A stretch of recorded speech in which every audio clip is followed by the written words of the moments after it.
Video shoot করতে গিয়ে জুতো ফেটে যাবে আমি ভাবতে পারিনি কোনোদিনও। তো চলো প্রথম থেকে দেখা কিভাবে ফেটে গেল জুতোটা। তো হ্যালো এভরিওয়ান, তো আজকে আমি এই ভিডিওটা শুট করবো বিহাইন্ড দ্য সিন ভিডিও। তো এই রিলটা অনেকদিন থেকে ট্রেন্ডিং এ চলতেছে। তো চলো প্রথমে ভিডিওর জন্য আমাকে লাগবে হিল চটি লাগবে আমাকে। তো চলো স্টার্ট করি, দেখি কেমন হয় কিনা হয়। তো প্রথমে আমাকে প্রথম পার্টটা নিয়ে নিতে হবে, আর এই চটিটা আমাকে সামনের দিক দিয়ে পিছন ফেলতে হবে, দেখি কি হয়। তো চলো স্টার্ট করি।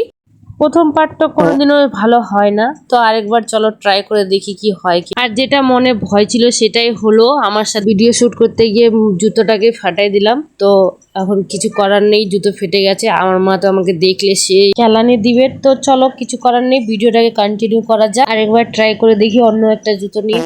তো এখনো ট্রাই হচ্ছে না, তো আমার মনের মধ্যে খুব ভয় ঢুকে গেছিল কি এটাও ফেটে যাবে নাকি। তো ফাইনালি একটা ভালো ক্লিপ নিতে পারছি। এখন দ্বিতীয় পার্টের জন্য রেডি হওয়া যাক। তো আমি এই ড্রেসটা পরবো এখন। তো ফাইনাল লুকটা চলো তোমাদেরকে আমি দেখাচ্ছি। তো ফাইনাল লুক এটা আমার। তো ভিডিওটা দেখতে ভুলবা না। তো কমপ্লিট আমার ভিডিও বানানো।